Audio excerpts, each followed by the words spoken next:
Tervetuloa uudelle videolle ja tervetuloa täysin uudelle pyöräilyreitistölle. Tämän reitistön nimi on Häme by Cycle, avainsanoilla gravel ja bikepacking, eli paljon upeita sorateitä ja luontokohteita luvassa. Tämä reitti kattaa 650 kilometriä, joista mä ajan noin 280. Mä kuvasin tämän videon tuossa toukokuun lopussa ja nyt tämä reitistö on vihdoinkin julkaistu. Tervetuloa mukaan, mennään katsoa mitä reitti tarjoilee. Ja koska kyseessä on Häme by Cycle, niin mä päätin, että mun retki alkaa täältä Hämeenlinnasta ja Hämeenlinnan juna-asemalta. Tänne on tosi kätevä tulla pyörän kanssa junalla. Tai täältä voi hypätä sitten ajettua niin junan kyytiin ja aloittaa kotimatka. Myös muita asemia löytyy kätevästi tämän reitin varrelta. Täällä on Riihimäkeä. Sitten tuolla ihan Forssan pohjoispuolella löytyy Humppilaa. Ja niitä kannattaa sitten hyödyntää, kun suunnittelee tänne reitille tulemista. Mutta nyt lähdetään suuntaamaan täältä Hämeenlinnasta kohti ensimmäistä yöpaikkaa, joka on Pääjärven laavu. Yllätys, yllätys, Pääjärvellä.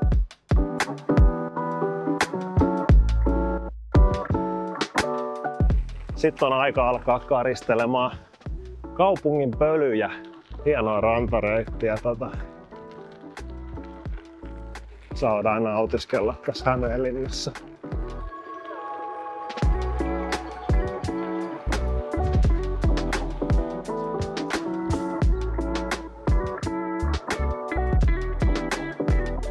Kaupungin ohitus oli suunniteltu reitille tosi mukavasti.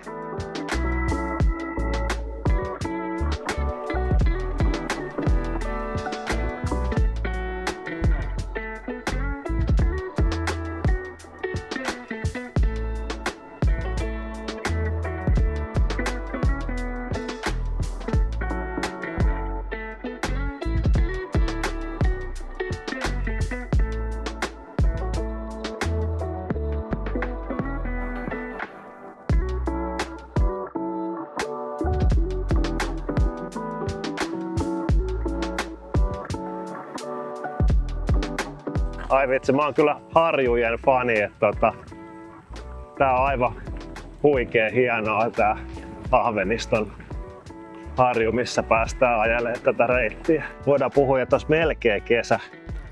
Mä jo vähän aikaa tuossa pystyin ajaa ilman jatkohihoja. Mutta hihat ei ole palannut vielä, päinvastoin. Tää on tosi upeata reittiä. Paikoitellaan tässä Ahvenistossa on jonkun verran nousuja ja nytkin on vähän teknisempää. Ja täällä on vähän kiviä, mutta ja juurakkoa, mutta siis hyvin kuitenkin maltillisesti. On tää muutama vähän haastavampi paikka, niin kuin näkyy. Mä pakkasin aika kevyesti tällä kertaa mun pyörän ja se kyllä ihan hyvä valinta tälle reitille.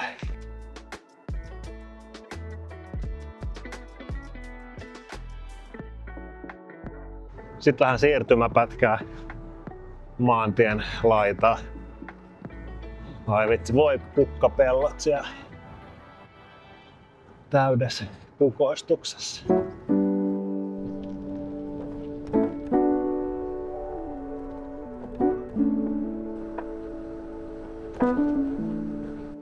Nyt on tultu 28 kilometriä tuolta Hämeenlinnasta ja matka jatkuu hienoa soratietä. Oli pakko pysähtyä, kun tuossa on niin hieno tommonen vanha rakennus. Vanhoja hylättyjä maatilarakennuksia. Tän tyyppiset sorateet on omia suosikkeja. Nopeita, vaihtelevia.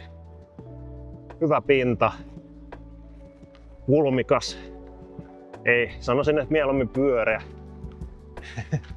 No joo, kuitenkin. Ei voi liikaa hehkuttaa tätä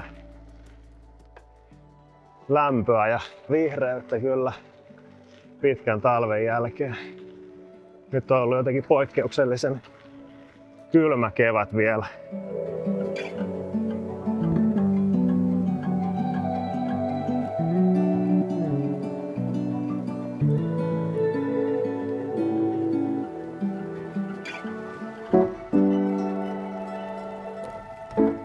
Taas on makea mesta. Renkajärvi, paikan nimi. Harjut jatkuu.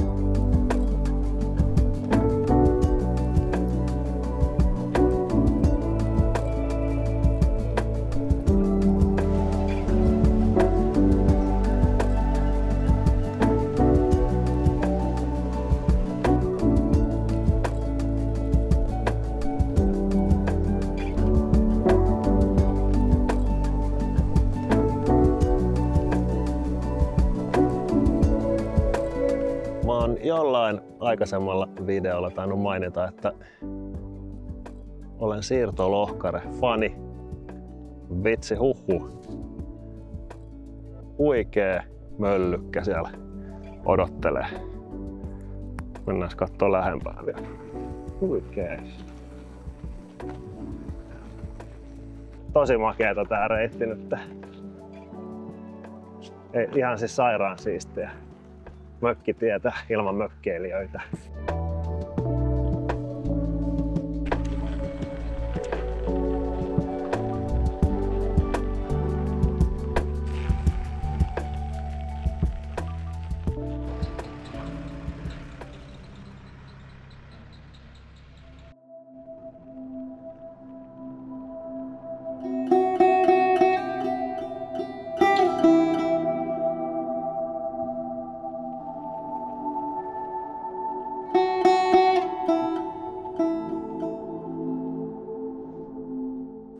Nyt ollaan tultu täältä Rengosta länteen aikamoista champagnea, gravelia, soratietä. Eli siis tää rullaa oikeastaan paremmin kuin moni asfalttipinta. Ihana sileetä. Yes. Mukavasti tässä pääsee kyllä tämmöiseen erämaa-fiilikseen, vaikka ollaan ihan eteläisessä Suomessa. Nyt ei olekaan ihan mikä tahansa tie, vaan vanha rauniotie, joka on ollut yhtäjaksoisesti käytössä tuolta 1500-luvulta aina tuonne 1930-luvulle asti. Tästä pystyy edelleen kulkemaan tää reitti. Itse asiassa menee tätä pitkin ja tässä menee myös tuo Ilves-reitti.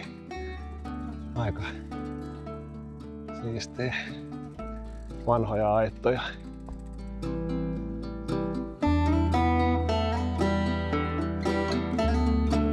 Ihan maantiepyörällä en lähtisi tälle reitille. Sen verran tää on jo kasvanut umpeen, mutta hyvin tämmöisellä 45-millisellä renkaalla täällä ajelee oikein mukavasti. Nyt ollaan Pääjärven virkistysalueella ja siellä on myös Pääjärven laavu. Käydään kattoo. Kohteessa ollaan, hyvältä näyttää. Itse asiassa tosi hyvältä. Ihan tyynisääkin. Ai että. Ensimmäinen hieno päivä takana tällä reitillä. Nyt on iltatoimet tehty. Siellä on bivi laavun sisällä valmiina odottaa nukkujaa. Tuossa voisi ihan hyvin nukkua ilmankin, mutta hyttysi alkaa olla sen verran, että mä laitoin ton bivin tohon noin. Siellä on sitten tietysti makuupussit ja makuualustat sisällä. Täältä kelpaa huomenna aamulla herätä. Kiitti päivästä ja huomiseen. Hyvää huomenta täältä Pääjärven laavulta. Täällä tuli nukuttua oikein pitkät yöunet.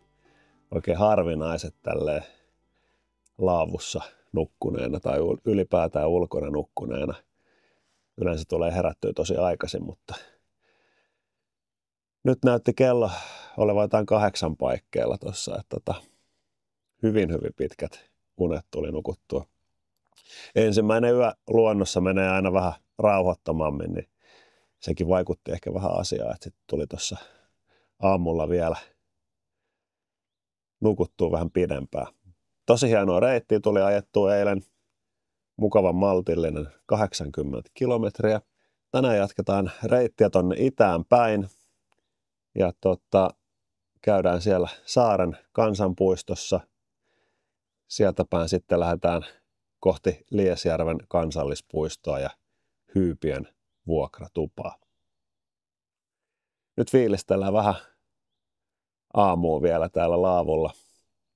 Lataa kamoja kasaan ja takas tien päälle.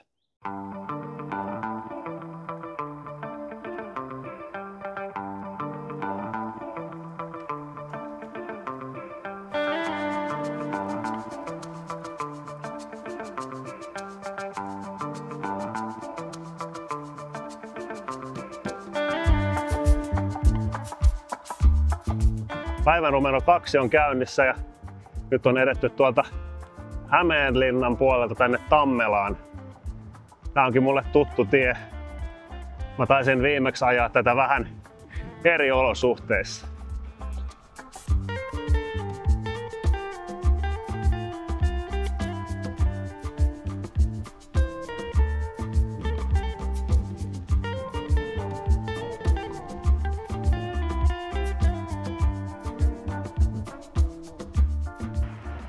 Hauskaa, että reitti kulkee just täältä, koska mä ihmettelin viime kesänä, että mikähän paikka tää on. Mun 1000 kilsan viime kesän retki meni tästä just läpi ja mä ihmettelen, että missä mä oon, mikä tää paikka on. Niin kyseessä on siis Mustialan opetus- ja tutkimusmaatila. Tämmöisessä vanhassa miljöössä. Tää on HAMKin ammattikorkeakoulun kampus. Ja hieno miljöö. Ajetaan tästä läpi.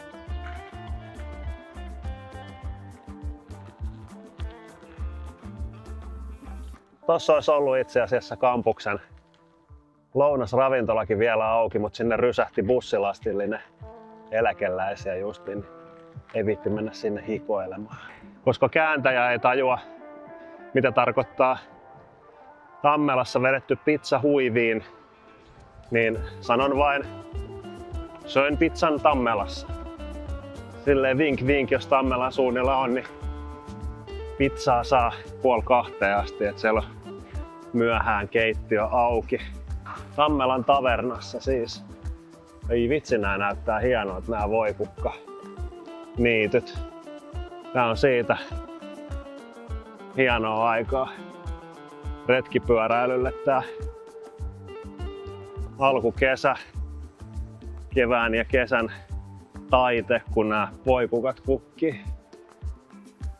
Mutta nyt mennään ihailemaan Saaren kansanpuistoa. Se on tosi hieno paikka.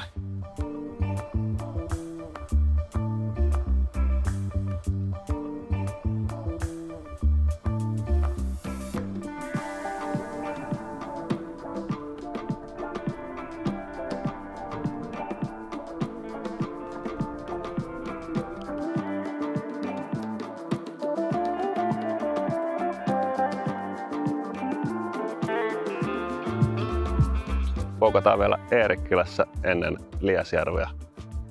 Hyvän näköistä polkubaanaa luvassa.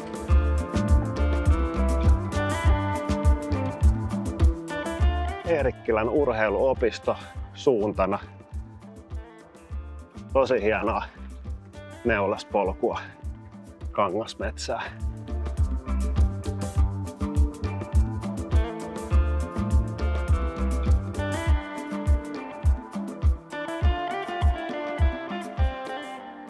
Tässä on vähän samanlainen talutuspaikka kuin Ahvenistolla. Saa ajaa toki, mutta aika nopeasti on myös taluttamalla tämä harjukohta ylitetty. Ja mikäs siinä, tässä voi ihailla näitä huikeita maisemia, mitä täällä on samaan aikaan.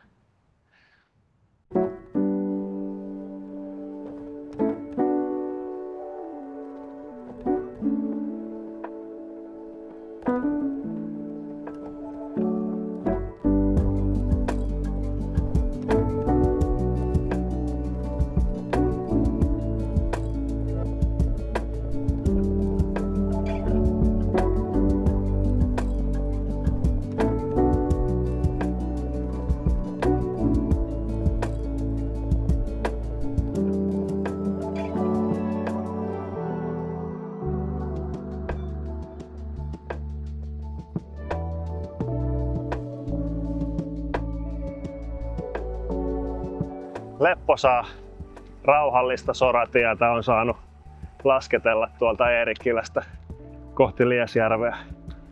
Tässä menee niinku ihan flow-moodiin, kun ei ajattele mitään, ajaa vaan. Ja ei mitään liikennettä ja tosi rauhallista. Ai että.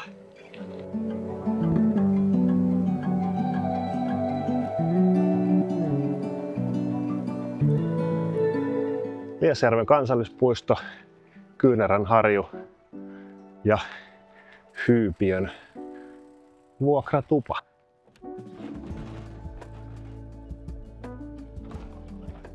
Hyypiön vuokratuvan varanneille tosiaan kuuluu tää sauna myös. Ja sehän pitää lämmittää nyt. Mä laitan saunan päälle, käyn vähän fiilistelemään siinä aikana tätä Kyynäränharjua ja sitten saunomaan.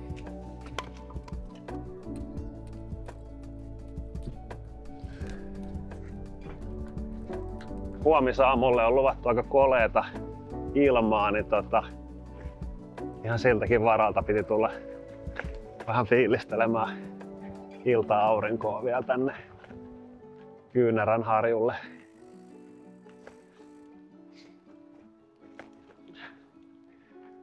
Tätäkin pitkin mä ajoin viime kesän pitkällä retkellä toiseen suuntaan.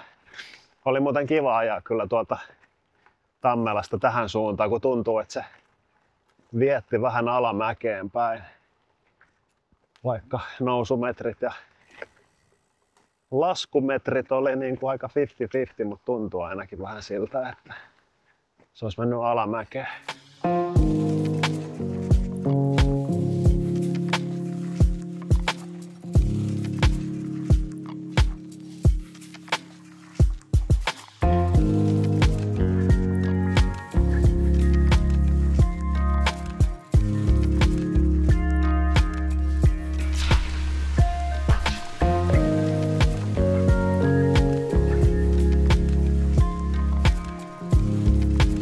Hyvää huomenta. Se olisi päivä numero 3 Häme by Cycle reitillä. Viime yö nukuttiin täällä mahtavassa Hyypiön vuokratuvassa, vuokrakämpässä. Ja illan päätteeksi vielä mahtavat löylyt tuossa saunassa, mikä kuuluu tähän Hyypiön vuokratupaan myös. Oli mukava nukkua tuvassa vaihteeksi pitkästä aikaa. Mä oon joskus käynyt täällä ehkä 4 vuotta sitten viimeksi majoittumassa. Muutama nosto eilisestä. Saaren kansanpuisto, ehdottomasti upea paikka. Ja sitten Eerikkilän ne maastopolut ja harju siinä. Hieno siltaylitys ja ihan tosi upea paikka. Mulle täysin uusi tuttavuus, että se oli hieno kokea. Muutenkin eilen oli tosi mukavaa semmoista silkkisen sametin sileää soratietä, että se oli mukava ja helppo ajella tänne päin. Nyt olisi tarkoitus siirtyä sitten takaisin tonne kantareitille, eli vähän pohjoiseen päin. Sieltä sitten Lopen suuntaa edelleen Riihimäelle, josta sitten jatkan vielä Hämeenlinnaan. Nautitaan tästä päivästä ja ei muuta kuin tien päälle.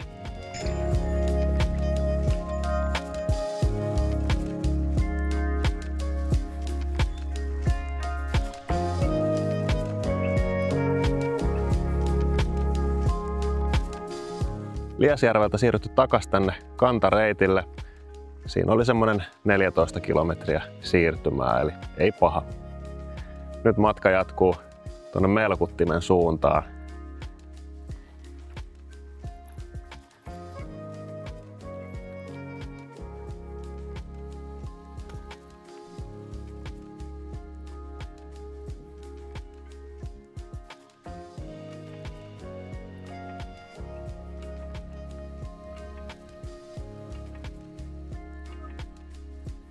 Räyskälän kyläkaupasta vielä jätskii matkaa ja matka jatkuu. Tää on syyskuun loppuun asti tää kyläkauppa kesäisin auki. Kannattaa pysähtyä. uusi pilkuttimen laavupaikka. Täällä on hyvä pitää pieni lounastauko.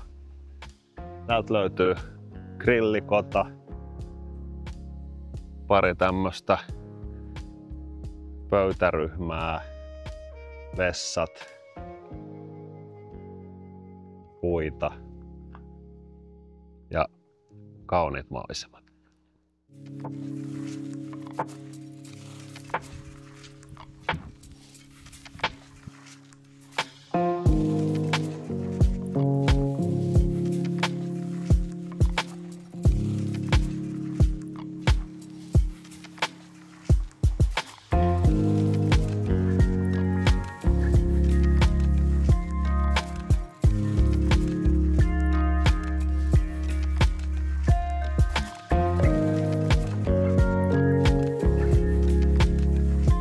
Pyörä on kulkenut tänään hyvin, 80 kilometriä on ajettu. Nyt ollaan Riihimäen juna-asemalla. Täältä on myös hyvä hypätä tälle reitille kyytiin. Tai yhtä hyvin tässä kohtaa voi hypätä jo junan kyytiin, jos tuntuu siltä, että on poljettu jo tarpeeksi. Mutta mun reitti jatkuu vielä Hämeenlinnan suuntaan tästä ja katsotaan pysyykö tuuli vielä myötäisenä. Tää on kyllä tämmönen Tour de Voikukkapelto tää kyseinen reissu.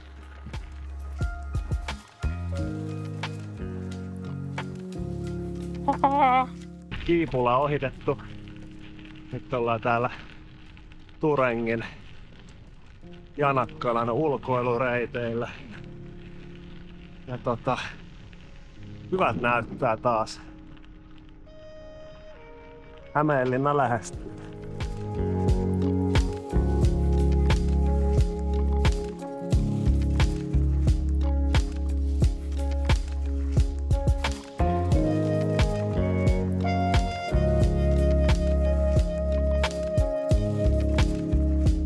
Nyt on ehtaa oikeeta, aitoa radan varsi graveli.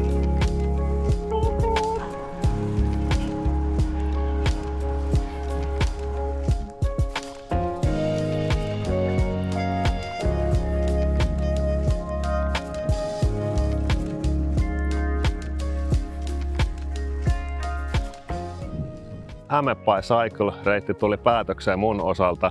Nyt ollaan täällä lähtöpaikalla Hämeenlinnan rautatieasemalla. Tästä on kätevä hypätä junaa.